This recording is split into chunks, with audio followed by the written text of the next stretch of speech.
And of course, we are not pure. Our hearts and our life is full of so many things. Our Guru Maharaj would say, acquired misconception and prejudice through our association with matter since the beginning of time, and we accept the doctrine of reincarnation. So we are born again and again and again, and where we are today is, you can say, an accumulation or culmination of everything that we've come in contact with in this material world since the beginning of existence. So then you can imagine how much we are filled with misconceived ideas. And there's no end to that. You know, they say there's nothing new in the world. Everything is what we've heard from somebody else. Every idea is something that you've got from somebody else, and that they've got from somebody else. And there's nothing original in this material world. So how to, penetrate through that jungle of misconception? Simply by practicing the chanting of the holy names of the Lord. So although we may be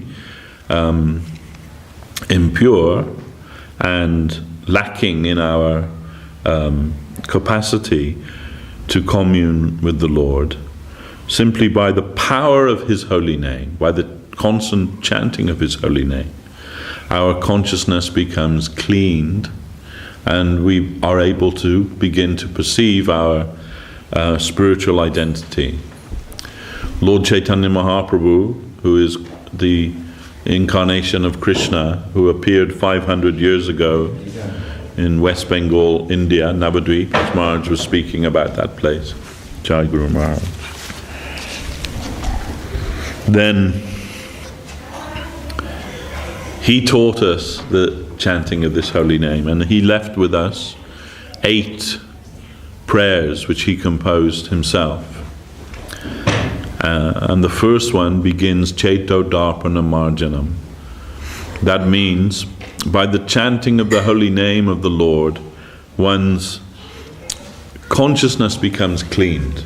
You say the mirror of consciousness is described like a mirror. When you look in the mirror, you can see yourself.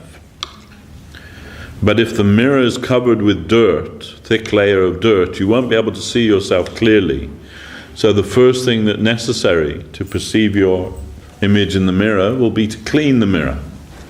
So then consciousness is being compared like a mirror, which is covered with deep layers of dust, which are those layers of misconceived ideas that we've got within ourselves from time immemorial. And by chanting the holy name, the first effect of the chanting of the holy names of the Lord is that it cleans the mirror of consciousness, and you are able to perceive your own self. The soul can see its own self. So there's the first effect of chanting Harinam, or the names of the Lord. And any name of the Lord, you can chant any name of the Lord. Jehovah, Allah, or Buddha, or we prefer Krishna. Because Krishna is actually the most complete idea of God. Krishna means the all-attractive one. And this is His nature, the nature of God. It is not an old man sitting in a cloud with a big beard, throwing lightning on the wicked and showering, flowers on the good. But rather, He's the ever-youthful, beautiful boy who lives in His eternal abode. And if you think about that, it's not so crazy. Sometimes people think your idea, your God that you worship, this bluish boy who plays a flute, how could that be God? But if you think about it, right, what is it that everybody craves for? They crave for youth, isn't it? Yes, youth. Watch the television. Every advert tells you use this cream and you'll look 10 years younger, doesn't it? Or the plastic surgery. Or plastic surgery, whatever. Yeah, but this is what everybody wants, right? They want to be young, youthful. Why? Because that's the nature of the Lord.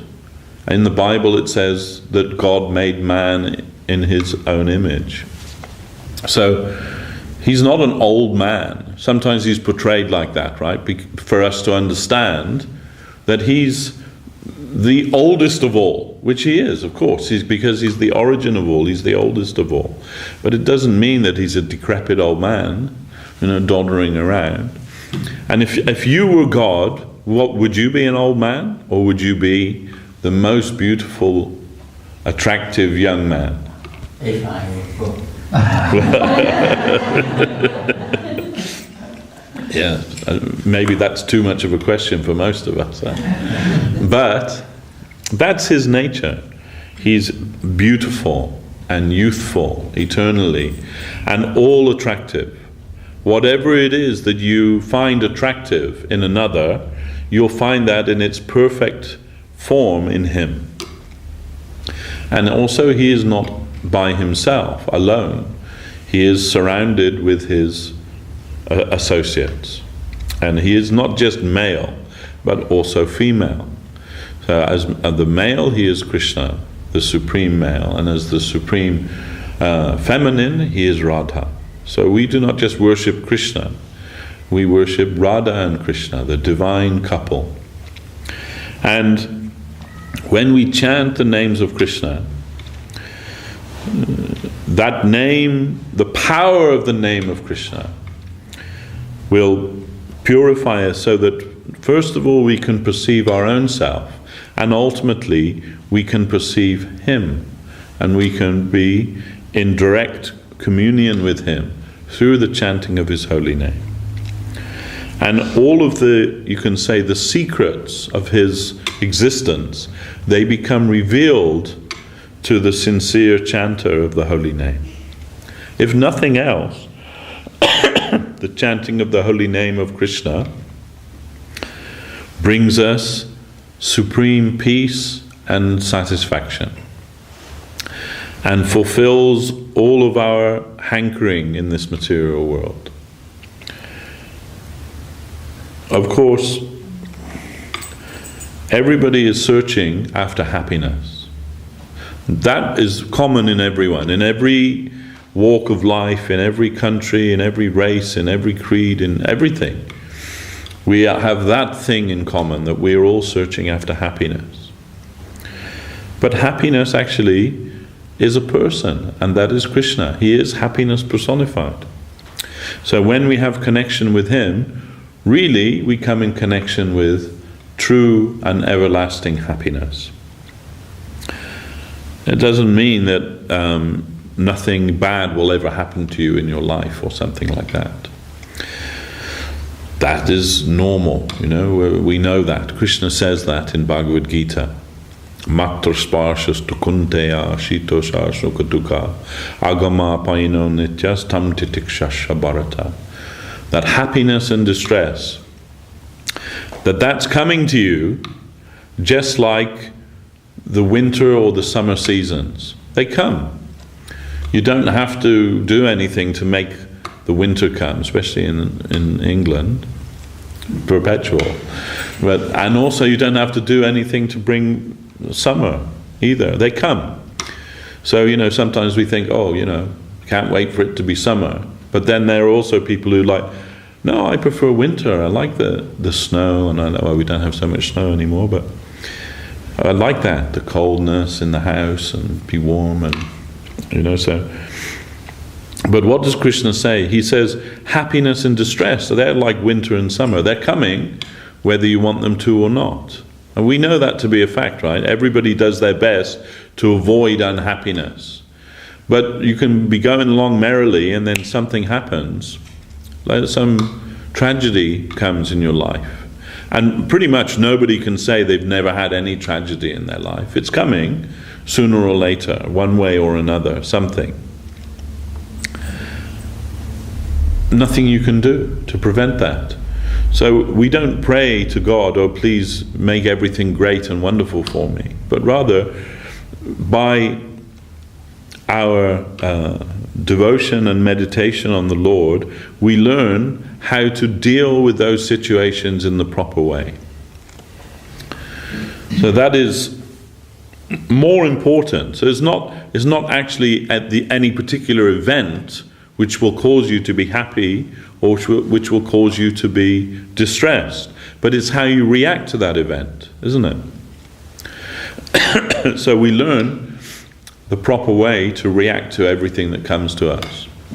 And we understand, actually, in the core of our philosophy, we understand that whatever happens to me is meant to happen to me. It's not punishment, and it's not reward. Those are very superficial things. But rather, it's meant to teach us who we are and what is necessary for us in life. And if we can see that everything comes to us as a grace, the grace of God, thank you, Prabhu, then we can be happy in any circumstance.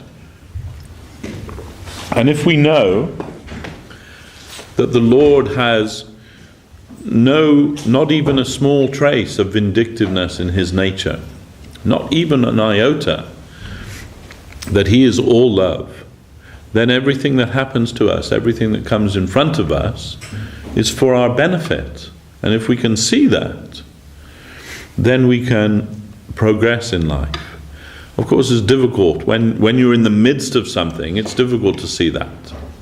Maybe with hindsight you can see, oh yes, that happened and this lesson I learned. But when some tragedy comes to you and you have to face that head on, it's not always easy to see that as the will of God.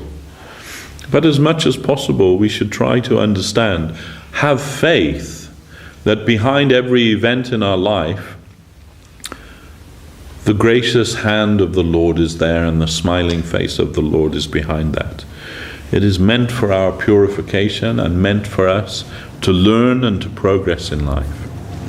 And actually, all of our life is that. It is only meant as a lesson or a series of lessons to teach us what we need to be able to leave this life and return to our eternal spiritual life in the spiritual world.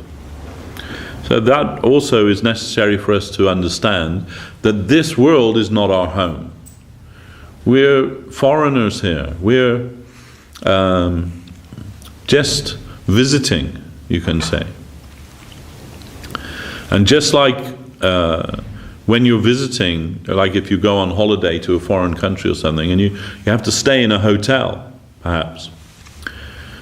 When you're in the hotel, you don't try to make a permanent arrangement there. You don't start redecorating the hotel room and putting up pictures on the wall and, buying new furniture or anything. First of all, they'd kick you out, wouldn't they? But secondly, they'd think you were crazy to do such a thing. Because you understand, you're only here temporarily. We're not here forever. But here in this material world, we start thinking that this is our permanent place. So we start making homes for ourselves and, as if it's forever. But it's not forever. And we should always be mindful of that. And when we understand that this is not our home, then we can understand that everything that comes to us is meant to teach us something. It's not that we should try and make this world perfect. Because actually the world is perfect, but to our vision we see so many imperfections, so much injustice and so much suffering in the world. But those are all meant to remind us that this isn't our permanent home. There's I'm sure many of you have seen in if you live in the UK, there's a TV show, comedy show, with Ronnie Barker called Porridge.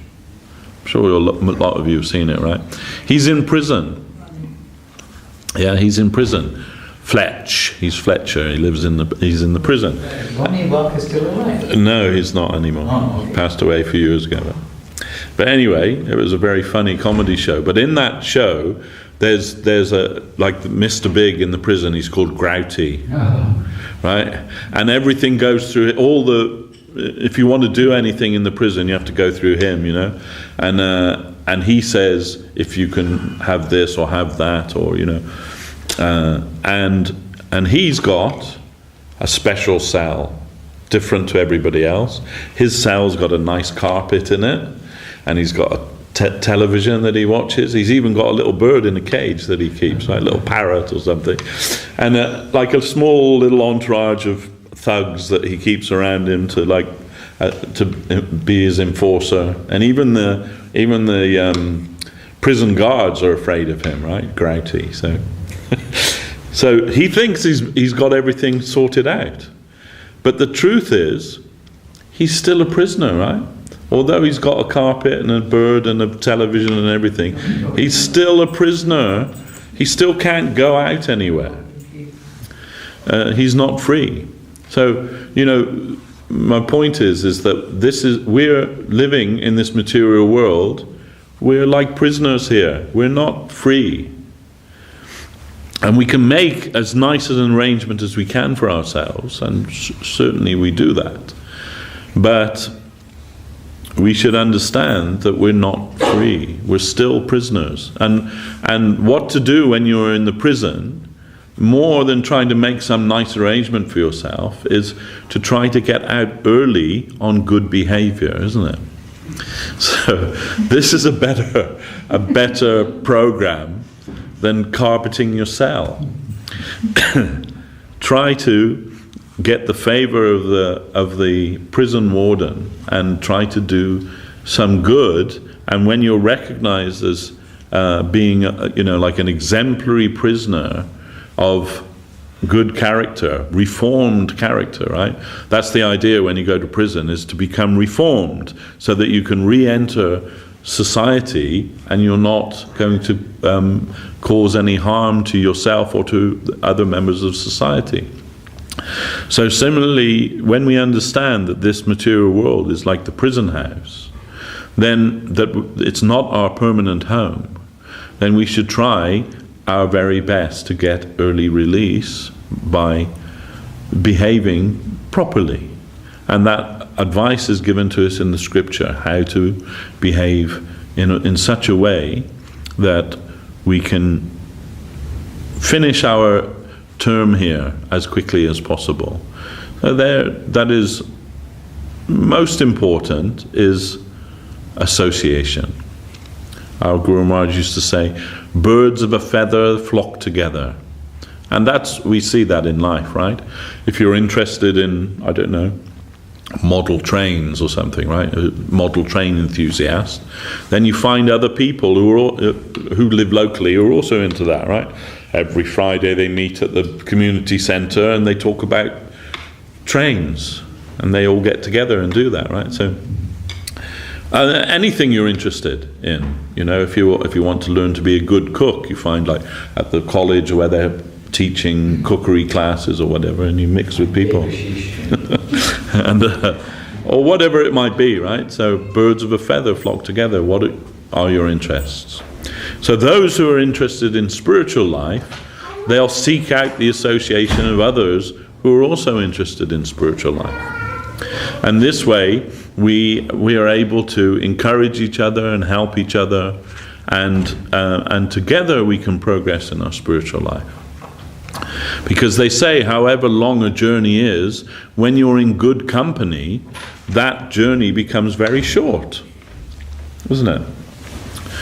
So, and this is like essential in spiritual life, is our association. Our Guru Maharaj used to sometimes say 99.9% of your spiritual advancement will be dependent on your association. So, first of all, establish association, and that's why we open temples and so on, to try to provide a forum for good association, spiritual association. Otherwise, we can practice Krishna consciousness in our homes, no problem. But it's very helpful to us, all of us, whether we're new or whether we've been around a long time, to come together and collectively engage in spiritual life, and this way we can encourage each other and help each other and go on together. Strength in numbers, as they say, right? What do they say? Divided we fall. What is it? Together we stand. Yeah, together we stand, divided we fall. So like that. And the Chinese, the proverb, I think it's Chinese or Japanese, that if you have a bunch of bamboo sticks, one bamboo cane, very easy to break, but if you have a bunch of them, it's very difficult to break them. So when we have a congregation, a group of devotees, we find strength in each other's company. So this is the first thing. And second, to try to live a holy life. And it doesn't mean you have to, shave your head and live in a temple or go and find a cave in the Himalayas or something like that. No, not that. But that in your own life you try to live in such a way that will invoke the mercy of God on us. And that will be, Lord Chaitanya, he told, Namaruchi Jivedoya Vaishnava Sevan. Now, Namaruchi means to develop love for the holy name of the Lord. Not just a mechanical chanting of the names of God, but rather affectionate and prayerful chanting of the Lord's holy names will give us the desired result, so that we develop love for the Lord's name. And Jivedoya means kindness to all living beings. This is central also to our teaching, to be kind to others, and not just other humans, but all species of life. Therefore, we do not take any kind of food that has been derived from slaughtering animals, because animals also have soul. God is also existing within them. And to cause as least suffering to others as possible. When I was a teenager and I first became a vegetarian, some of my friends used to say, "Oh, what about plants? They've got souls too, haven't they? Who says they don't feel pain? A carrot might feel pain when you pull it out of the ground." And it's true. We can say it's true. Yes, maybe a carrot does feel pain. Maybe a potato feels pain. But any reasonable person will understand that a carrot is not the same as a cow. A cow has a central nervous system and a brain and emotions and so many other things. And we can see it has sentience, so developed consciousness. A carrot may have some consciousness, but we can say pretty much that it doesn't have much awareness of its own existence even. Is not sitting in the ground thinking carrot thoughts. It's just a carrot, right? So yes, it may. We know that plants feel pain. They've shown that. They've shown that scientists have shown that. But that's not the same as a cow or a pig or any other animal. When I was actually, what made me become a vegetarian when I was 14 years old, and my uncle was a dairy farmer, and sometimes he would take me to the cattle market to buy cows, and the cows that were being taken, that were bought and were being taken to the dairy farm, happily as you can imagine, they would go into the lorry and go to, no problem. They kind of instinctively knew where they were going. But the cows that were being bought for the slaughterhouse, they wouldn't go in the lorry. They had to be beaten with sticks to force them to go in the lorry, and they would scream and cry, and literally tears would come from their eyes, and you could see they were terrified. They knew what was going to happen to them. So, and that's when I saw that as a young boy, I just thought, no, I can't be part of that. So I just can't be part of that. So therefore we can understand that. And Pythagoras said, the Greek philosopher Pythagoras, those that kill their fellow brothers and sister animals, they are more likely to engage in warfare amongst themselves.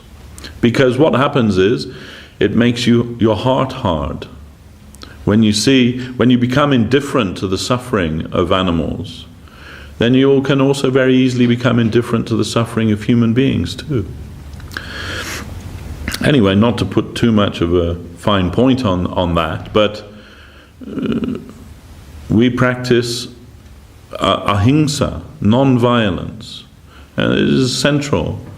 It is not to say that we don't think that violence is ever necessary. Sometimes it is necessary, sometimes it's unavoidable. Krishna spoke Bhagavad Gita in the middle of a battle, of a war, fratricidal war. But still, it was a last resort. It wasn't something that anybody wanted, least of all Lord Krishna.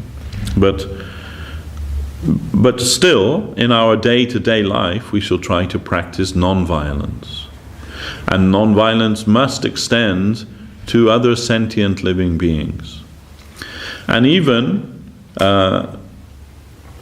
vegetables and plant life, we do not want to commit unnecessary violence to them also. Therefore, only those things which are sanctioned by the Lord we eat, but not before first offering that to the Lord.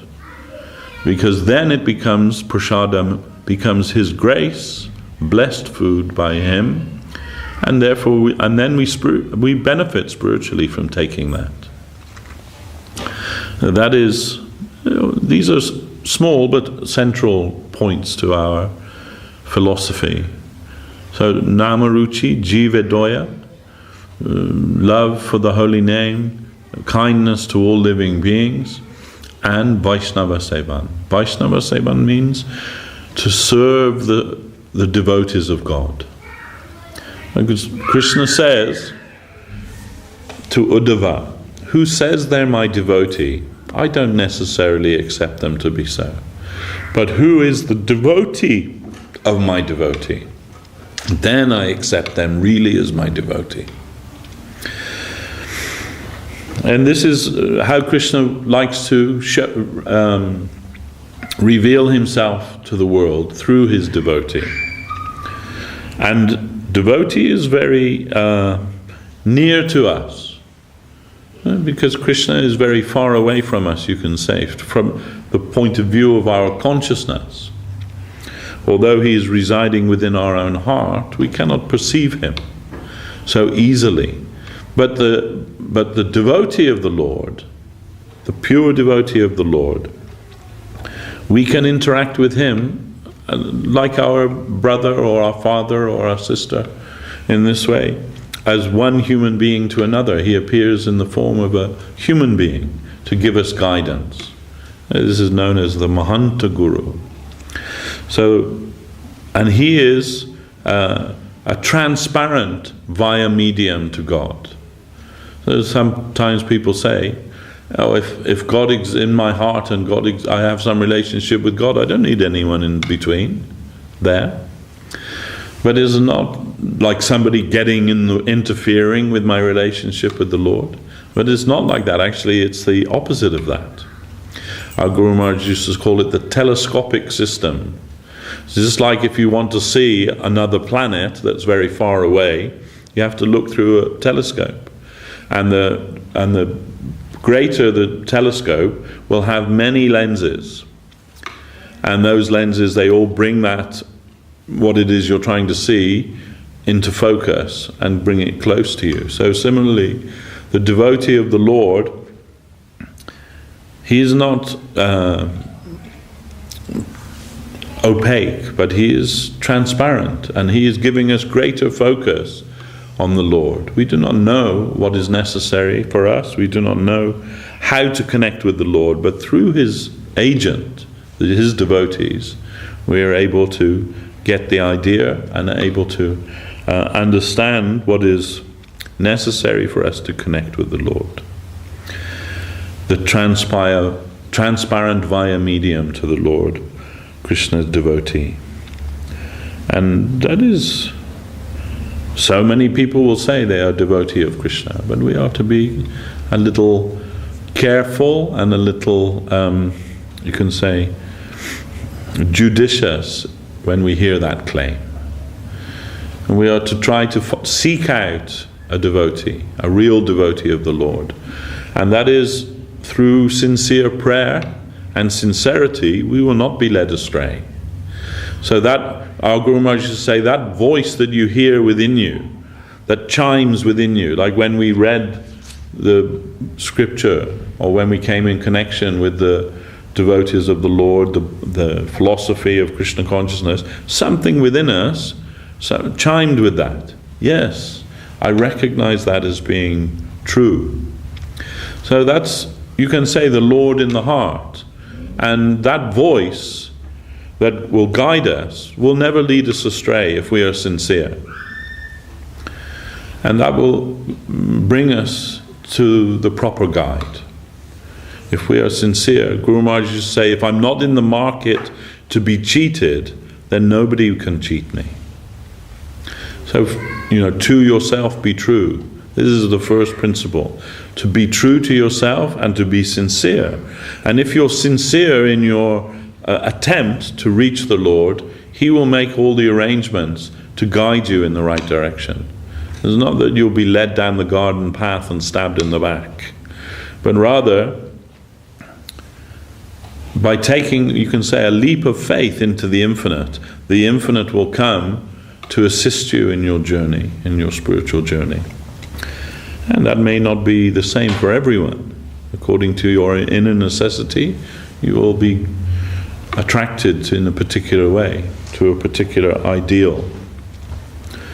So these are some ideas we have learned from our gurus, and the line of teaching coming from Lord Krishna himself through to the modern age, through Lord Chaitanya 500 years ago, and from his followers to the modern day, through our Guru Maharaj, our Guru Dev, through Srila Prabhupada and so many other Vaishnavas, and so many literatures that we have to guide us.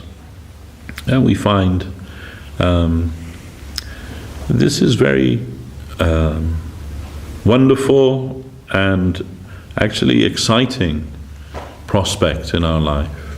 And now I've been attempting to follow Krishna consciousness for 40 years, and still I feel excited about it. As Srila Govinda Maharaj used to say, if it were just some cheating thing, I would have left it a long time ago.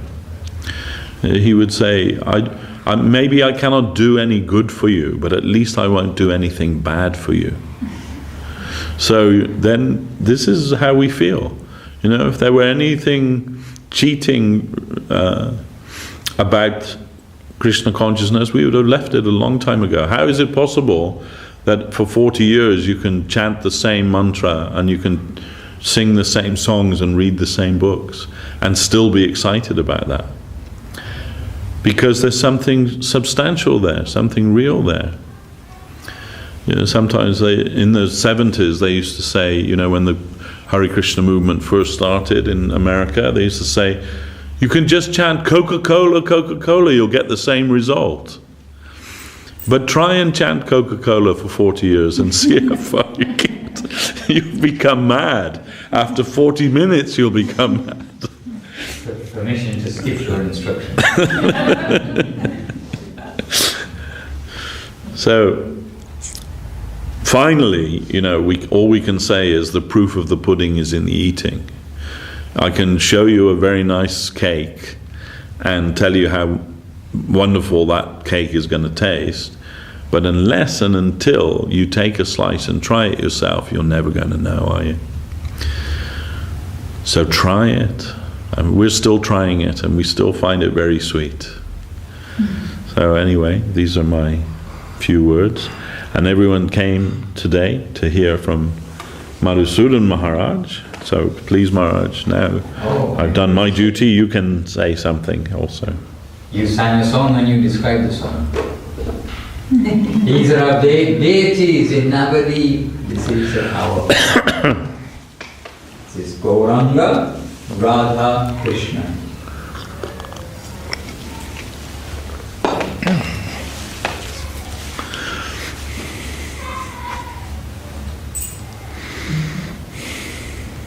Anyway, we are singing some song, we can sing something. I'm not sure what the program is. How many words can we be? This is Gauranga Radha Krishna, and here is Gauranga, worshipped by Vishnu Priya, who was the husband. Wife. Wife. Who was the wife. Who was the wife of Chaitanya Mahaprabhu after he left to take sannyas. And this is the original deity as confirmed by Guru Maharaj. Directly ask Guru Maharaj this question, and Guru Maharaj said, yes, this is the original deity.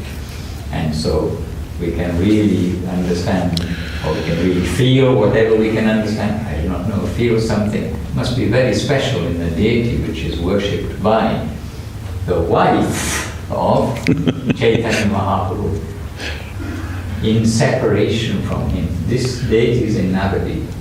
It's called Mahaprabhu Bari, and also sometimes known as Vishnu Priya, the Mahaprabhu of Vishnu Priya.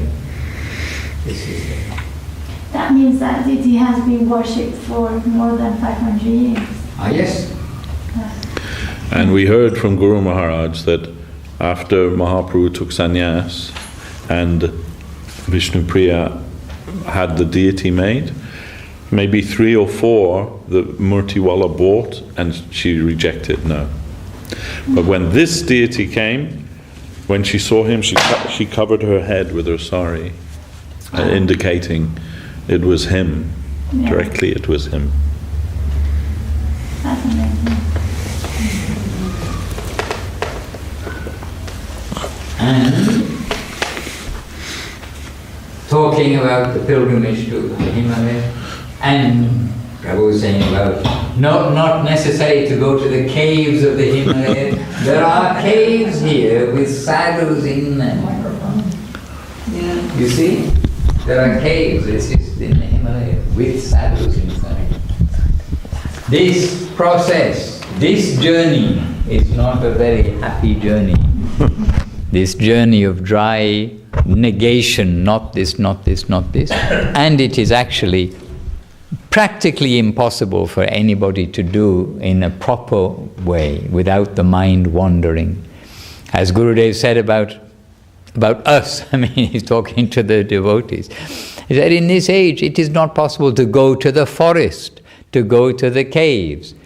That if you would try to do like that, after 1 day you're going to be getting hungry, after 2 days you're going to be thinking about all the pizzas and all these things, after 3 days you're going to be needing a doctor, after 4 days, like this, like this, like this, and then where is your Krishna consciousness gone? That just to survive, then we find, to survive, what am I going to eat, where do I get the food, what am I going to drink, how do I do this? All these things, then we find, our animal tendency comes to the top, which is first survive, get food. So this is how we are very fortunate, because we have a very complete method of our Krishna conscious practicing, starting with the most basic animal necessity, which is eating. We are cooking and offering to the Lord, because everything's come from Him, including taste, including all kinds of beauty. And taste is kind of tongue beauty. And music is ear beauty. The scenery and the beautiful persons is the eye beauty. So many kinds of different beauties are there. So the beauty of cooking, the taste, everybody knows. Yesterday we had a Portuguese lady here. And I told her, because I said, today I had my lunch in the home of one of the best cooks in the world. And she said, oh, she must have been Portuguese, because she is from Portugal.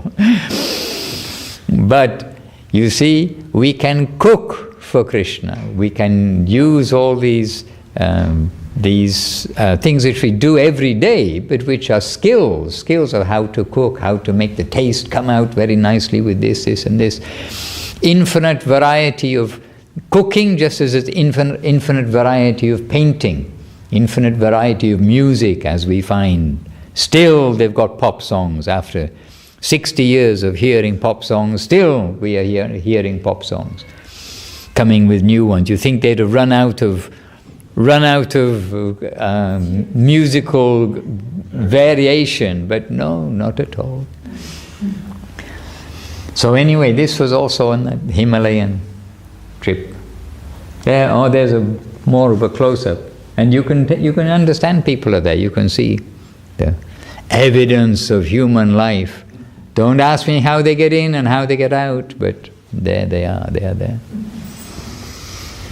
But on another level, we know that Vyasadeva, he is still in his cave in the Himalayas, in Badrik Ashram. And Madhvacharya, he went there to learn the Vedas, to learn Gita from Vyasadeva. And our line's known as the Brahma Madhva Gaudiya Sampradaya. This is all a bit complicated, these are long names, but don't worry. And that's only a few centuries ago that he went there. Anyway, mentioning the caves, I thought I'd mention that. And by the way, then we woke up, and when you do come across greenery and life, it's such a contrast to the grey, the stark nature of the Himalayas. And then we followed up this valley, and then this is around a corner, then we came to this little village there. Happily came there because it looks very peaceful, but the wind, if the wind is pushing you, it is okay. When the wind is in front of you, it increases your workload. And this is that village actually, seeing as you were mentioning, this is the village with the little cows, furry cows for a chilly environment. Oh, yeah, well. Oh, okay. This is one of our evening programs, where you can see we've got the cartels. We're chanting, but we're all got blankets all around us. But we tried every day to do some evening program also, and anyway, different things. And you're saying, where did we eat? They have some arrangement. Dal bat. Everybody knows dal bat, rice dal sabji. And even when we got back down to Pokhara, back down to the regular thing, in the tourist shops, also they have different T-shirts. Everybody wears T-shirts with some wording. And we saw one say, dal bat power 24 hour. Like you eat rice dal sabji, give you energy for 24 hours.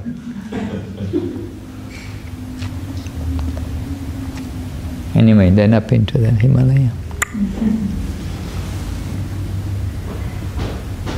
But we were very lucky with the weather, very lucky with the weather. This stretch, both last year and this year, was very clear.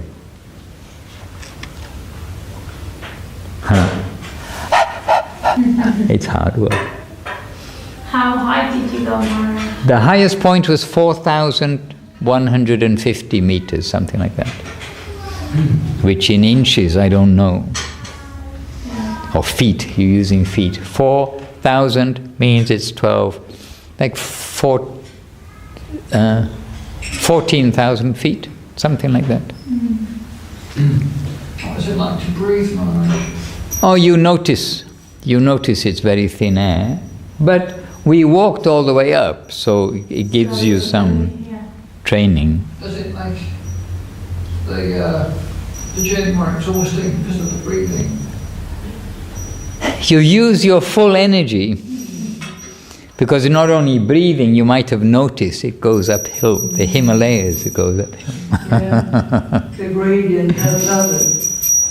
And some of it was actually, quite steep. But you have to get in a rhythm and chant Hare Krishna. With every step, you have to chant Hare Krishna. And it's also, the breathing is automatically, as you're chanting loudly, isn't it? I don't think we had the energy to chant loudly. We thought we would do. We thought we'd do more Sankirtan like that, but also in the evening, we did programs that we thought we'd have more energy left. But it's a full energy. Yeah, I got you. Yeah. It's on the gradient. There's the one top. Keshavananda. Today, right now, he's in the sky. He's going to Italy. Anyway, this is going to Muktinath, the pilgrimage place. And at Muktinath, all the elements come out from the mountain. Water, fire, air, ether. I don't know what else, but everything comes out, including Krishna himself, in the form of the Shalagram Shilas. And there's different stories given in the Puranas about that. But it's a special place. But it is true, you can go there by land now. Oh, this is our group, part of our group. It is memorable. You will not, even if you have dementia, you won't forget when you go there. Oh, what was that? I remember. But really it's an excuse to get association with devotees and to preach. We're always going places, trying to make some gathering, attract people with yoga, with music, with dance, with all sorts of things, actually. Really all sorts of things. Some of the devotees attracting people with all sorts of things. So you've got some people who are interested. But by being there in the Himalaya, we have ourselves, so we're doing it for association. Plus, we've got the people who we meet. And I do not know if any ever become devotee. We never know from the people we meet who becomes a devotee or not. Because, like myself, I have no idea who gave me the book. And once or twice, gave the book, that was left in the library. And I did meet a sannyasi, a black African sannyasi from Africa in Vrindavan, maybe a year ago. And I was so happy to him. And I said, maybe it's you I need to give thanks to that I got the book. And he was very happy anyway. He was also encouraged. Because it's good to know that out of all the books that go out, somebody becomes a devotee, and maybe from him. But he was very, very nice. And I gave him he was just arriving in Vrindavan, and I was just about to leave Vrindavan, and he didn't have a flashlight, so I had a nice flashlight. Somebody had given it to me, so I gave him the flashlight. And little thing then, but we are happy. We're meant to give. We want to give. When we have, we can give. And this is also a secret. By giving, we get. It's a secret. Don't tell everybody, but tell yourself. The law of karma is if you take, you have to repay. But if you give, then it must come back to you. And if you take, you have to repay with interest, Guru Maharaj said. So you have to pay plus something. So if you take, you have to repay. Like at the bank, you take money, you have to repay it with interest. So also, when you give, it will come back with interest. And the life of the devotee, when we understand really there is God, we can leave aside any misunderstandings that the world has given. There is a creator. He's all good. He's there. When we're in desperation, we pray. We know He's there. If we can really understand that everything is for Him and we can give to Him, then we will get back.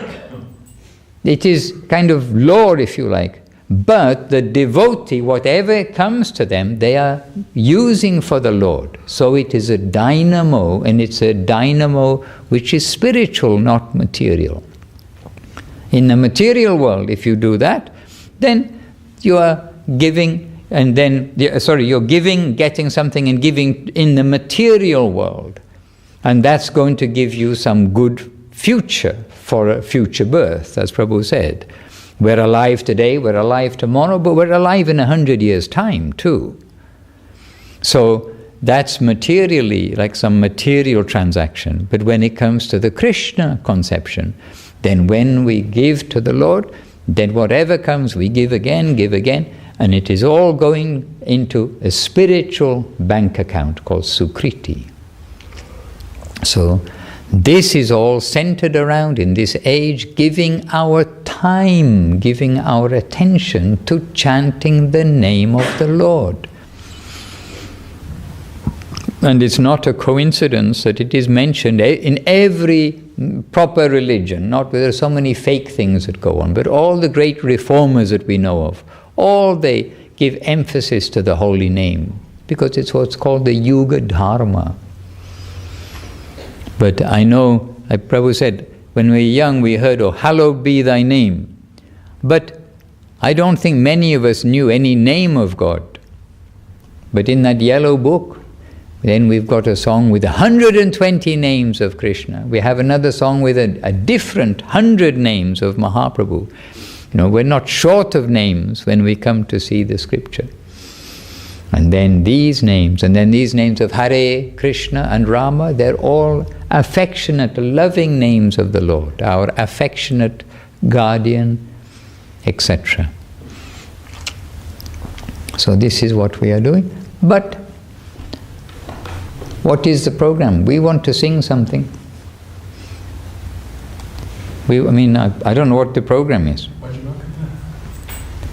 Bhajabha, are we not ready to do the arti? It's 1:30 already. We just put it on? Huh? We just put on the offering? You've not offered yet? It's on. I just Offering is on. just now, yes. And how long? Like 15 minutes, 20 minutes? Yes. But it's the first one, so if you want to sing, it's good to sing Bhajabha. And what's Mahaprabhu been doing, hiding from us all this time? I'm listening. He's been listening, okay. Who is this? Mahaprabhu? Where? I can't say. You do know. Ah, okay. You've seen. Sing, you know? Oh, you've seen? He's seen. Yes, I know. Must have. You went on Navadip Dham Parikrama? Yes. I have a bad memory. Okay, no problem. It's the Mahaprabhu that Vishnu Priya worshipped in the center of Navadip town. Vishnu Priya's Mahaprabhu deity. Yes, we went there, yes. Yes. Very In special. the temple, and it's also the ladies are worshipping that deity, I think. Well, when I was there, it wasn't a lady, but sometimes you may come here and see a lady worship. Sometimes you may come here and see a man worship. So I can't say. But when I was there, the times I've been there, I've not seen a lady worshipping. But it may be. And they have the shoes as well, right, Maharaj? Yes. The shoes on the temple. Yeah. Okay. And when Mahaprabhu, Guru Maharaj explained, when Mahaprabhu came back after more than 5 years after taking sannyas, came back to Navadip, which is his original home area, then he came to Koladip, where our temple is, but he did go to Mayapur, and to the once he went, and to the outside part of his home, where he was before, but not inside, but to the entrance. And there he gave the opportunity for Vishnu Priya to come and give obeisances, and she came, and there he left his shoes there for her, and then came away forever, never again went back. And they say that these shoes are those shoes. I mean, all I can say is when they do put them on your head, you do feel very special. They put the shoes on your head? Yeah, one last time. Last time. They never have my head when I went there. But No, we're not seeing don't put the shoes. It's a tray that you have to go back. Yeah, that's The process is this. The pujari you have to give honor to the pujari and some honor for his pocket. To receive. You have to give to receive. But they are actually affectionate in there, the pujaris. They're sweet enough. And actually affectionate. And we've had some very loud kirtan in their hall. Very loud kirtan. And somehow that place, it all reverberates, so it's almost like being inside a loudspeaker, because it all vibrates back. Kirtan is when they're singing and dancing and chanting, very, very happy. Congregational chanting. But somehow here, don't seem to have some way to show things. Maybe this way around. There. This way around it works. All right, so we can sing a happy song because Mahaprabhu is eating, and this Bhaja Bhakata Vatsala Shri Gaura Hari. You can follow the translation while we sing, or just only see the translation. I mean, it's a very happy song about the eating in the forests of Vrindavan and how Krishna is taking his foodstuff. Ranjan Maharaj is here. He said, when you read the song, you must think Krishna has a bag all he could. Janardhan Maharaj, oh Janardhan Maharaj. Hare Krishna. I'll remove the London Metro from my thing and find instead Bhaja Bhakata Vatsala. It's page 62, right? Yes. Yeah. Okay, but one of you ladies can sing, because this is not a man-only family. It is very much. I'm very croaky, you know, yesterday. You're a bit croaky. Yeah, yesterday. Little croaky.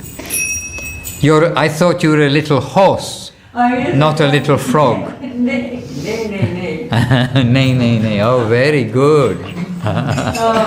So you really will. You can. Yeah, India like it. That's so nice. If you will. Oh, it's here. But here's the translation. Bhaja Bhakata Vatsala Shri Gaura Hari.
Don't worry, Mary, if you don't understand anything. You're in good company. You're with good people. Just a little bit lost. But you're with good people, you know. Just know that you'll be happy. Not trying to get a bit lost. Trying to keep up with it or trying to keep a bit lost. No problem. Hare Krishna.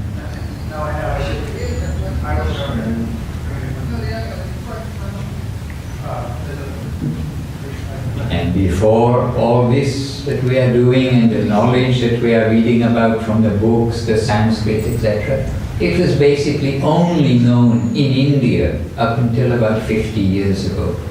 And then gradually it has become worldwide knowledge that not only it was India has spices and chili and chapatis, but India has a very rich history, and so rich that they've got a whole library of books from thousands of years ago called the Vedas, which are telling us about all aspects of life, and especially about what is the best use of our life now, how to always try to improve day by day.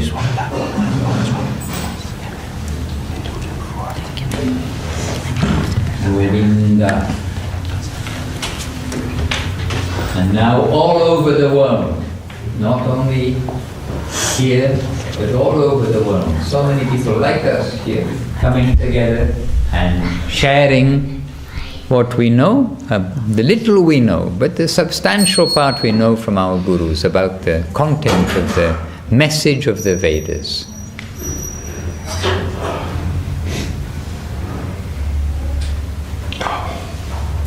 Govinda.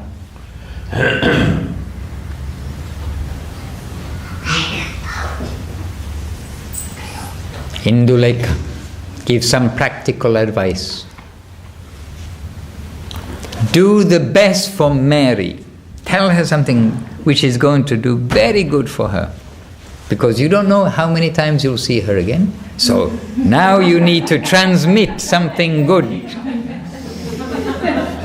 And we shall share. Some practical advice. To Mary.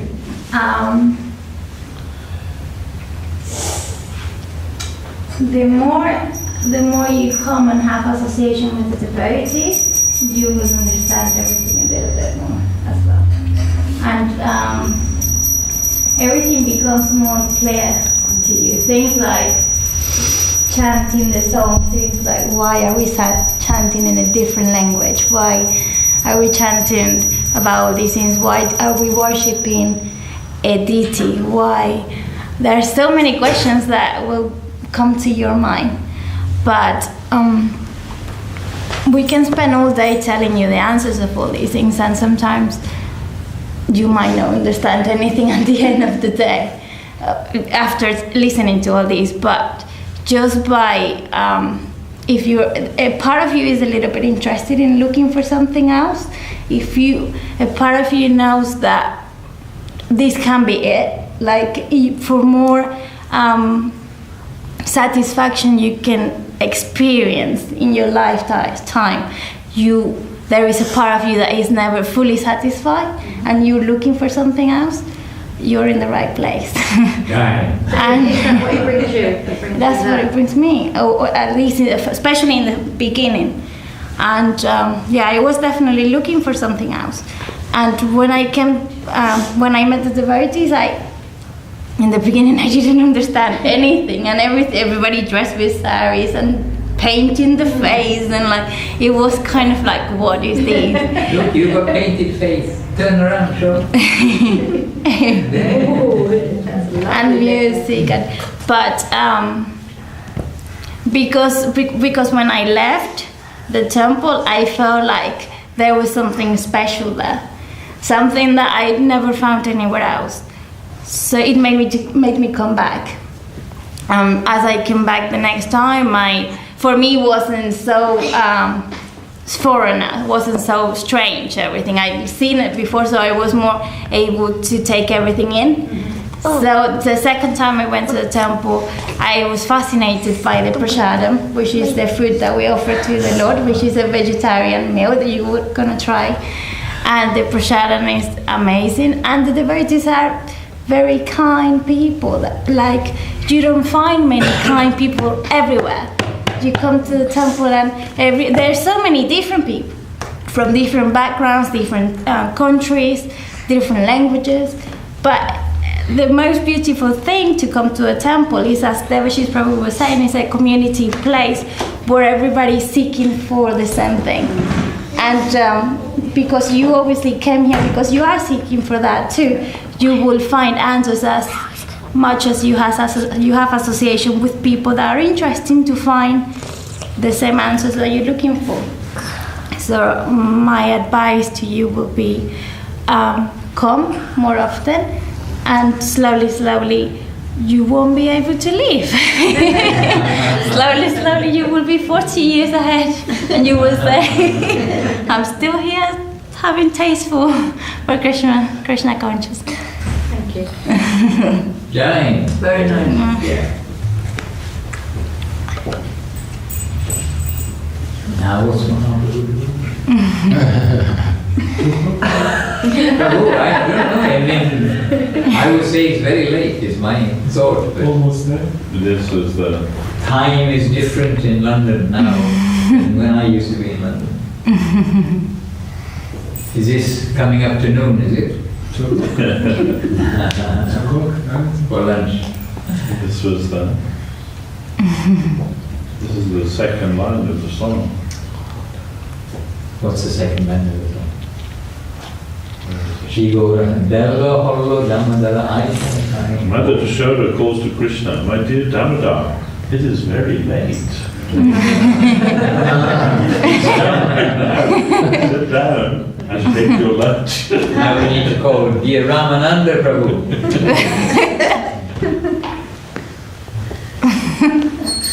Okay, Jai. We hope, Saprita. Anyway, we have Mahaprabhu here. Mahaprabhu ki, Vishnu Priya Mahaprabhu ki Jai. Shri Navadvitam ki Jai, Shri Chaitanya Saraswati ki Jai. Harinam Sankirtan ki Jai. Lucky, bring the cushion.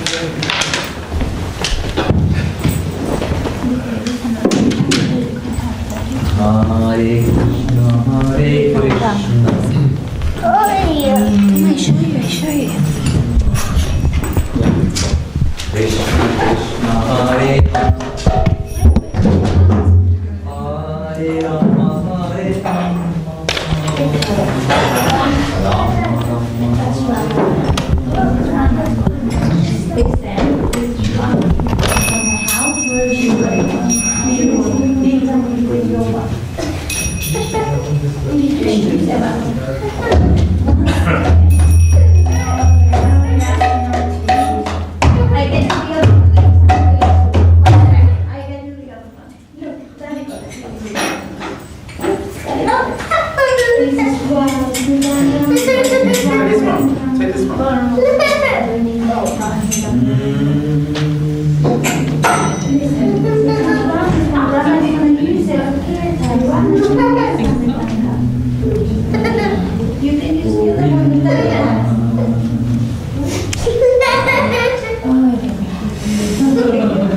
Quiere tocar esta pedazo, porque Lila no me dijo que Rama quiere que la toque, entonces.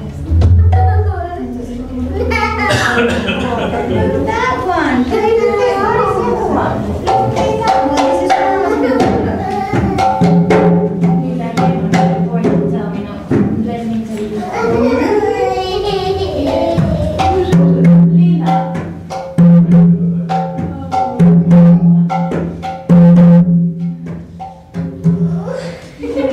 Did you not bring this one? No. The emphasis clay. I'm What about that one? Is that too big for him? This one? This What one? about that one? It's a real one. Want to try it?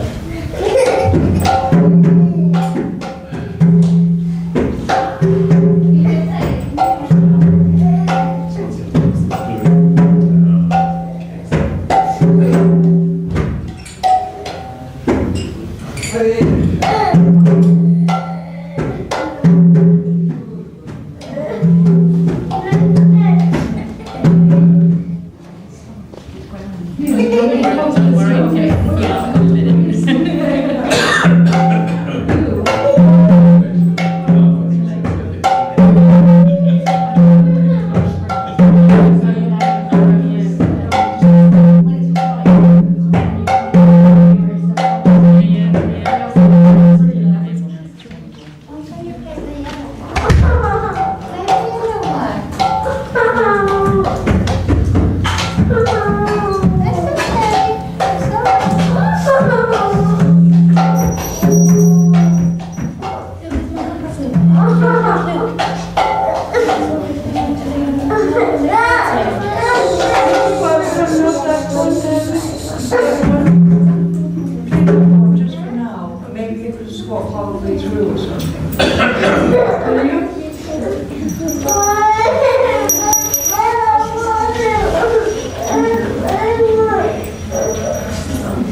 Sí, dejaste un collar de lo de